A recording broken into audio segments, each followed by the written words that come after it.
जितनी दूर इन जैसे लोग सत्ता से रहेंगे उतना कल्याण हमारे दलित समाज का होगा, उतना कमान और हमारी जितनी संख्या है उस हिसाब से आरक्षण मिलेगी। मांझी जी खुद बोलते नहीं है, उन्हें जो बुलवाया जाता है भाजपा के द्वारा वो भाजपा बोल रही होती है।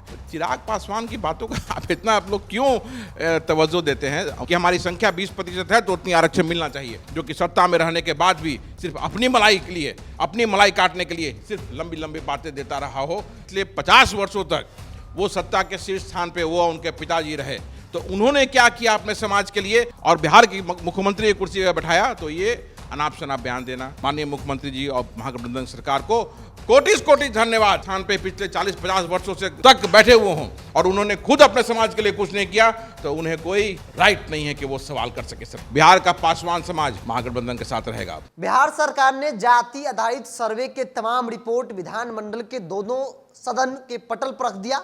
आर्थिक, शैक्षणिक सब कुछ पता चल गया कि बिहार में किस जाति की क्या स्थिति है, शैक्षणिक योग्यता क्या है, आर्थिक स्थिति क्या है।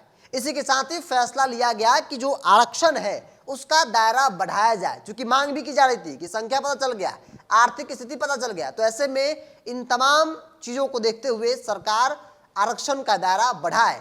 तो जो कल तक 50% आरक्षण मिलता था वो अब 65% हो गया, और न सिर्फ 65% बल्कि 75% आरक्षण वाला विधेयक जो है वो विधानमंडल के दोनों सदन से बिना विरोध के पास हो गए।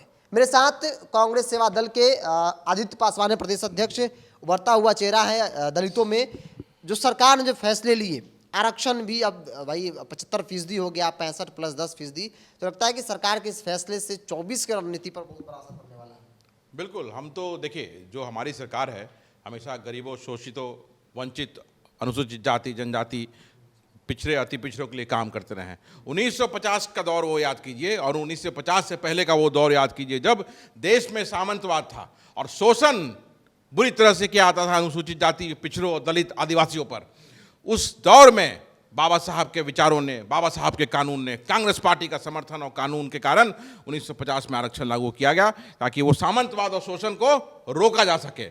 उसके बाद फिर दौर आया 1990 में, फिर हमारे प्रधानमंत्री विश्वनाथ प्रताप सिंह ने मंडल कमीशन आयोग लागू करके पिछड़ों का हक और हुकूक के लिए एक शक्ति दिया, और आज बिहार में जातीय सर्वे कराई हमारी महागठबंधन सरकार ने। और उस हिसाब से हमारी मांग थी कि जिसकी जितनी संख्या हो उसे उतनी हिस्सेदारी मिलनी चाहिए। और आज देखिए, आज हमारी महागठबंधन सरकार ने माननीय मुख्यमंत्री श्री नीतीश कुमार जी के अगुवाई में महागठबंधन की सरकार ने इसको लागू कर दिया, और हमारी जितनी संख्या है उस हिसाब से आरक्षण मिलेगी। अनुसूचित जाति की जितनी संख्या है, पिछड़ों, अति पिछड़ों की जितनी संख्या है, उसको उसकी संख्या के हिसाब से आरक्षण देने का काम किया है। इसलिए बिहार का अनुसूचित जाति, बिहार का पिछड़ा, बिहार का अति पिछड़ा माननीय मुख्यमंत्री जी और महागठबंधन सरकार को कोटि कोटि धन्यवाद और शुभकामनाएं देता है। दूसरा सवाल लेंगे उससे पहले आपको बता दें कि किस जाति को कितना आरक्षण जो है, वर्ग को कितना मिला है। अत्यंत पिछड़ा वर्ग को पहले 18% मिलता था, जो कि अब 25% हो गया है। पिछड़ा वर्ग को पहले 12% मिलता था, जो कि अब 18% हो गया है। वही अनुसूचित जाति की बात करी जाए तो उनको 16% मिलता था। संख्या पता चल गई, तब उनकी जो है रिजर्वेशन का कोटा जो है वो 20% बढ़ा देने की, टोटल 20% उनको मिलेगा। अनुसूचित जनजाति पहले 1% मिलता था, अब 2%।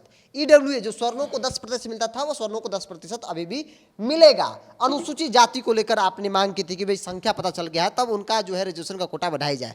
सरकार ने भी मान ली, सरकार ने उस पर फैसला लिया कि भाई 20% हो गया। बिल्कुल, हम जिस वक्त ये जातीय सर्वे आया था उसमें संख्या हमारी थी कि 20% हो गया, और हमने उसी वक्त मांग किया था, कांग्रेस पार्टी के माध्यम से मांग किया था, पत्र लिखा था माननीय मुख्यमंत्री जी को कि हमारी संख्या 20% है तो उतनी आरक्षण मिलना चाहिए। और बिहार का अनुसूचित जाति आज मुख्यमंत्री जी को कोटि कोटि धन्यवाद देता है कि उन्होंने ये हमारी संख्या के हिसाब से हमें आरक्षण देने का काम किया, और ये ऐतिहासिक कदम है, ऐतिहासिक कदम है। इसलिए और अब बिहार में जो हमारी सरकार वादा करती रही है उसको हम धरातल पे ला रहे हैं, और आगे भी संख्या के हिसाब से आरक्षित वर्गों का, चाहे वो अनुसूचित जाति हमारा हो, चाहे वो पिछड़ा हो, अति पिछड़ा हो, उसके हिसाब से, आरक्षण का दायरा के हिसाब से उनके लिए कार्यक्रम ला करके।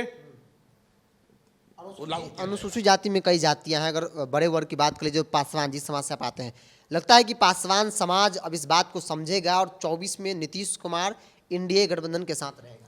भाई, हमें हमारा हक देगा, अगर हम उसके साथ नहीं जाएंगे तो किसके साथ जाएंगे। आज माननीय मुख्यमंत्री श्री नीतीश कुमार जी ने हमें हमारा हक दिया है। आज हमें हमारा हक दिया है समाज में एक स्थान पाने के लिए, एक ऐसा हथियार दिया है जिससे कि हम समाज की अगली पंक्ति में शामिल होने के लिए उसको इस्तेमाल करके वहां बैठ सकते हैं। तो बेशक बिहार का अनुसूचित जाति जो है, खासकर हमारा पासवान समाज, जो हम दूसरी सबसे बड़ी जाति हैं, महागठबंधन के साथ जाएंगे। इसमें कहीं कोई शक नहीं है, कहीं कोई छुपा नहीं है। कोई कितना भी कुछ बात कर ले, कोई कितना भी भ्रम फैलाने की कोशिश कर ले, बिहार का पासवान समाज महागठबंधन के साथ रहेगा। आर्थिक स्थिति पता चले, आर्थिक स्थिति को लेकर आपने देखा होगा कि पासवानों में कितनी गरीबी है। बिल्कुल, देखिए गरीबी तो आर्थिक स्थिति में अभी जो पता चला, सभी वर्गों में गरीबी है, और गरीबी दूर करने के लिए ही सरकार ये बेसिकली सर्वे कराई है कि जातीय सर्वे, और साथ में उसकी आर्थिक स्थिति मालूम चले, तब जो कार्यक्रम बनेगा उसको उन तक पहुंचाना आसानी होगा सरकार के लिए। आज हमें एक्चुअल जो उनका पोजीशन है, वस्तु स्थिति है, उसकी जानकारी मिल गई। अब जो कार्यक्रम बनेंगे और अब जिस तरह से उसे लागू किया जाएगा, वो देखिएगा उसका स्वरूप बिल्कुल अलग होगा। और आज से 5 साल 10 साल बाद जो स्थिति हमारी है आज, उसमें मुझे पूर्ण विश्वास है कि वो बदलाव आएगा। एक सवाल जो आमतौर पे उठता है, खासतौर पे चिराग पासवान की तरफ से उठाया गया कि भाई इतने वर्षों में लालू यादव, राबड़ी देवी, नीतीश कुमार के शासनकाल के बावजूद भी जिन वर्गों के लिए आप दावा करते हैं काम कर रहे, पिछड़ा अति पिछड़ा, दलित, महादलित, अति पिछड़ा के लिए आज पिछड़ा है, सामाजिक स्तर पर आर्थिक स्थिति बेहद कमजोर है, तो जिम्मेदार भी तो आप ही लोग हैं। चिराग पासवान की बातों का आप लोग क्यों तवज्जो देते हैं? उन्हें अगर ये प्रश्न पूछने से पहले सबसे पहले तो ये जवाब देना चाहिए था कि पिछले 50 वर्षों तक वो सत्ता के शीर्ष स्थान पे वो उनके पिताजी रहे, तो उन्होंने क्या किया अपने समाज के लिए कि जो वो प्रश्न कर रहे हैं। आज 17 वर्षों से माननीय मुख्यमंत्री नीतीश कुमार जी, उसके पहले समाजवाद के पुरोधा जो हैं हमारे लालू प्रसाद यादव जी, उन्होंने एक मजबूत शक्ति दी, एक मजबूत ताकत दी, एक आवाज़ दी अनुसूचित जाति को, पिछड़ों को। तो क्या गलत किया? आज अब वो दौर आ गया कि हमें अपने कार्यक्रमों के माध्यम से शिक्षित करना है समाज को, अपने कार्यक्रमों के माध्यम से उन्हें उद्योग में लाना है, उन्हें फाइनेंशियल सपोर्ट देना है, शिक्षा में सपोर्ट देना है, हर तरह सपोर्ट दे करके समाज की अगली पंक्ति में ला करके बैठाने का काम करना है। तो ये अगर कोई सवाल करता है तो वो जानबूझ के तर्कहीन सवाल कर रहा है, और खासकर ऐसे लोग जो कि सत्ता के शीर्ष स्थान पे पिछले 40-50 वर्षों से तक बैठे हुए हों और उन्होंने खुद अपने समाज के लिए कुछ नहीं किया, तो उन्हें कोई राइट नहीं है कि वो सवाल कर सके सरकार से। अंतिम सवाल, आज विधानसभा में जिस प्रकार से नीतीश कुमार पूर्व मुख्यमंत्री जीतन राम मांझी पर गुस्सा हुए, भाई मांझी जी कह रहे हैं कि भाई जिस तरीके से तुम तड़ाक किया गया, कहा गया कि तुमने कुछ नहीं किया, तुमको गलती से बना दिया गया। आप भी अनुसूचित जाति समाज से आते हैं, आपको लगता है कि जब उनको मौका मिला तो उन्होंने कुछ नहीं किया? देखिए, मांझी जी खुद बोलते नहीं हैं, उन्हें जो बुलवाया जाता है भाजपा के द्वारा वो भाजपा बोल रही होती है। और आप पिछले कुछ वर्षों से इनका चरित्र देखिए, जब जिधर मौका मिला अपनी सहूलियत के हिसाब से कभी इधर कभी उधर छलांग लगा के जाते आते रहे हैं। और जब काम करने का मौका मिला, माननीय मुख्यमंत्री जी ने जब इन्हें सम्मान दिया और बिहार की मुख्यमंत्री की कुर्सी पर बैठाया, तो ये अनाप शनाप बयान देना और मुख्यमंत्री जी के ही पीछे पड़ जाना, यही इन्होंने किया। इन्हें अगर मौका मिला था तो ये काम करके दिखाते ना। आज जो ये राग अलाप रहे हैं और जिस तरह से बात कर रहे हैं, इनका कोई औचित्य नहीं है। और दूसरा, इनको वोट भी तो नहीं है, इन्होंने अपने चुनाव लड़के में भी देख लिया क्या स्थिति है। और पावर में आने के बाद भी किसको इन्होंने साथ रखा? इनको याद आया अपना बेटा, इनको याद आया कौन? अपना दामाद, इनको याद आया कौन? अपनी समधनी, बेटी। यही लोग इनके आसपास चारों तरफ हैं। तो ये लोग सत्ता में सिर्फ इसलिए बने हुए हैं कि अपने परिवार और परिवारजन को सत्ता में ला करके सत्ता की मलाई खा सकें।